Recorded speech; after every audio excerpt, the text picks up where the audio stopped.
Coming up on Ignite News, the Code Red series inspires a health panel to team up and find the solution. It can be totally overwhelming, and I think we need to kind of recognize that one solution is not going to fit everybody. The CRTC asks for your help to cut wireless costs, and fans and athletes are disappointed over the loss of wrestling in the International Olympics. Upset about it because the thing is, wrestling is the ultimate man versus man sport. All this and more coming up on Ignite News.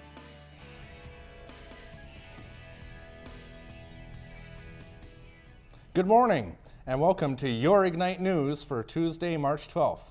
I'm Patrick Fenton. And I'm Teresa Friesen. Here's what's making news. Roman Catholic cardinals have begun their conclave to elect the next pope in Vatican City, Rome. Canadian Marc Ouellette is one of the cardinals said to be considered for the job. About 115 cardinals have sealed themselves in the Sistine Chapel, where they will decide who will be the next pope and spiritual leader for the world's 1 billion Catholics.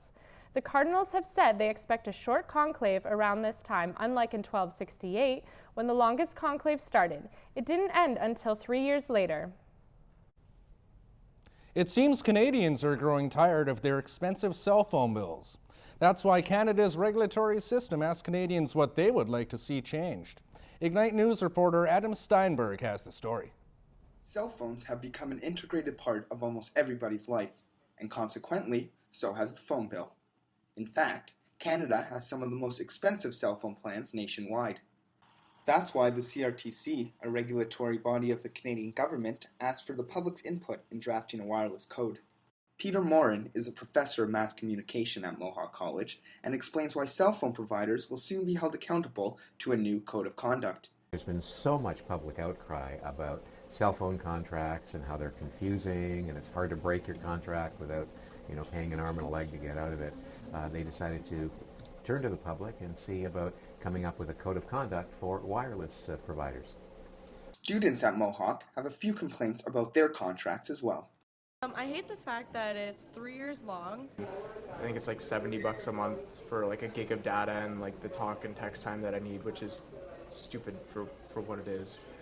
I don't like that I'm on a 3-year contract and I can't get a new phone when I need it or when I would like it if my old one breaks. I actually don't even have a cell phone contract. I refuse them. For the most part, I actually love my phone plan, but the one thing I dislike the most is easily the data. It's a public consultation, so whatever the public tells them they would like changed, and the two biggies are clarity in terms of cell phone contracts and contract links. Those are the two big things that consumers really seem to be bent out of shape over. If you have just signed a contract with a cell phone provider, don't worry, because the wireless code will apply to existing contracts as well. For Ignite News, I'm Adam Steinberg. Canada is rich with natural resources, but this makes us a bit lazy, according to Liberal leadership hopeful Marc Garneau. He said there's too much emphasis on a resource deployment-based economy. Garneau said focus on science, technology, and education will be more productive. 35-year-old Hayden Suarez was arrested in Guelph on Sunday with charges of second-degree murder after turning himself in to police. Suarez's common-law partner, 36-year-old Tania Cowell, was found stabbed to death in her Stony Creek apartment earlier that day. Neighbors have said that arguing was heard between the couple on the night of the Cowell's death. Police are still investigating a motive. The International Olympic Committee is planning to make changes to the 2020 Summer Games, including eliminating wrestling. Ignite News reporter Neil Reyes has the latest. Tyler Michael Valchef was sentenced to 8 years in prison Monday for beating a fellow patient to death at St. Joseph's Psychiatric Hospital. 30-year-old Michael Brewer died after being punched and stomped by Valchef last May during a confrontation. Valchef used his fist to beat his victim to the ground before stomping on his head and neck. The court took into account Valchef's mental illness, including schizophrenia and antisocial personality disorder. 3 years after the Hamilton Spectator's Code Red series stunned the city, the Canadian Medical Association visited to talk public health. Mohawk College's Neil Reyes has the story. Fixing a problem is identifying it. At a town hall hosted by the Canadian Medical Association and Maclean's Magazine at Mohawk's McIntyre Theatre, Hamiltonians did just that. How many times has anyone in your entire educational career, has anyone ever mentioned the words social determinants of health? When it's worth 65 or it has 65, 70% of our health outcome, you'd think that we should be talking about it possibly from grade 1. The discussion was inspired by the Code Red series, which found that a person's life expectancy may be directly related to the socioeconomic status specific to where they grew up in Hamilton. The Code Red series, published in the Hamilton Spectator nearly 3 years ago, prompted major scrutiny of the public health and wellness system in Hamilton. Former Hamilton Family Health Services Director and current Senior Nursing Consultant at Simon Fraser University, Debbie Sheehan, says variety will be one solution. It can be totally overwhelming, and I think we need to kind of recognize that one solution is not going to fit everybody. Mark Chamberlain is the president of Triveris Limited, a technologies commercialization firm. He thinks community support is going to play a more prominent role. For various groups within our community, particularly government levels, business levels, people who have either earned, voted in, or acclaimed positions of influence, of power, they have to start taking a role. And possibly one of the first parts of the role is to understand the impacts it has on their roles, on their businesses, on their communities, on their employees, if we don't do something. For Dr. Anna Reid, president of the CMA, one major part of the problem is political. I think one of our problems is that our political system is by definition short-sighted. And so there's not that leadership and vision to see beyond the next electoral cycle, to actually put money into something and actually get the payback. Obstacles ranging from social and economic barriers to political processing were among the issues raised at the forum. Patients, doctors, nurses, social workers, and others expressed what they saw were holes in the current system.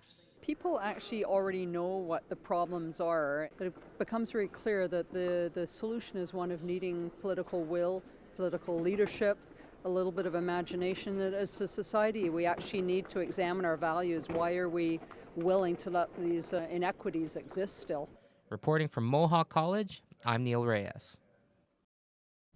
Canon 205 Studios and Gallery 205 are hosting a fundraiser for victims of the February 20th fire on Cannon Street.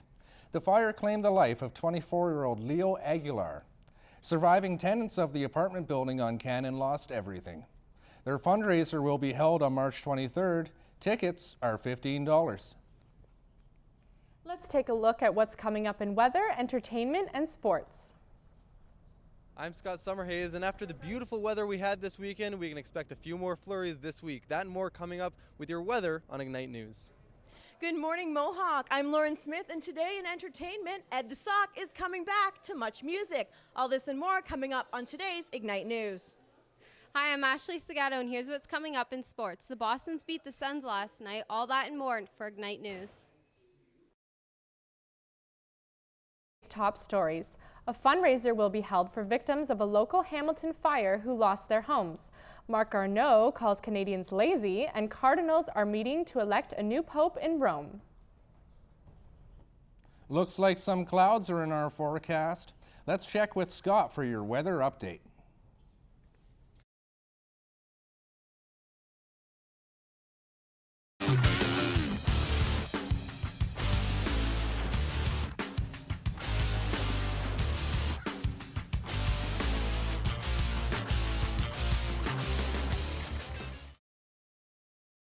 Expect a mix of rain and flurries with a high of 3 degrees and a low of around -3. Our neighbors in Toronto will have slight showers and a high of 5 degrees.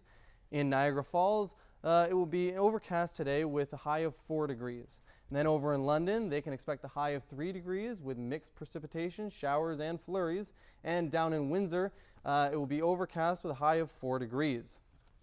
Over the next 24 hours this evening, you should prepare for a few scattered flurries at about 2 degrees. Overnight, the flurries should continue and the temperature will drop to around -2, but don't expect more than an innocent centimeter of snow. And tomorrow morning should lighten up a little bit with some sun and clouds at about 2 degrees. Now over to the 5-day forecast. On Wednesday, we'll have a few mixed flurries with a high of 2 degrees and a low of -6. Thursday, sun will peak out a bit and a high of 0 with a low of about -7. On Friday, the high will be 4 degrees and a low of -5, mainly cloudy. Then over on Saturday, we should see some mixed precipitation with a high of 3 degrees and a low of -5. And finally on Sunday, the sun will show its face again, just some cloudy periods, however, only a high of 0 and a low of -7. That's it for me. Let's now mosey on over to Lauren Smith with your entertainment update.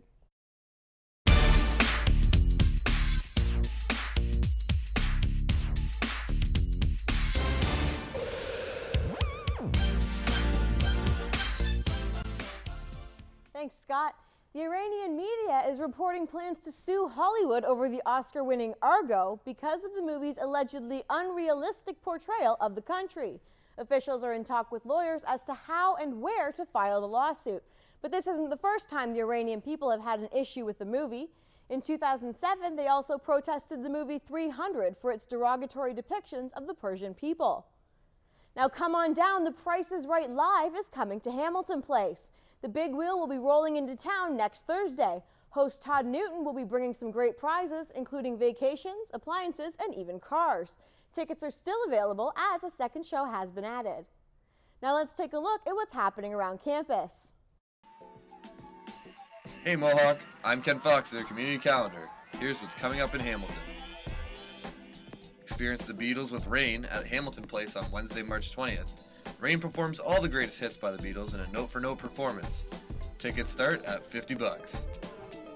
Cancer 10-Pin Bowl will be happening at Skyway Lanes on Saturday, March 16th.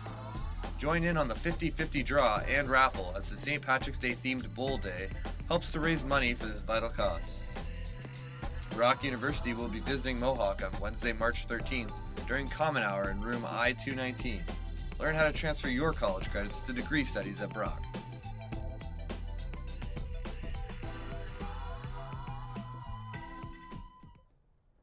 Ed the Sock is coming back to Much Music. He'll be making a guest appearance on tomorrow's Video on Trial for the 90s themed episode. Now, it's been 7 years since he graced the Much Music set, so he's got a lot of celebrities to catch up with. On his radar, Justin Bieber, Drake, and Carly Rae Jepsen. Steve Kersner, the man inside the Sock, says that young viewers like Ed because he doesn't talk to them like they're idiots. And that's a wrap for entertainment. Let's head over to Ashley for your sports update.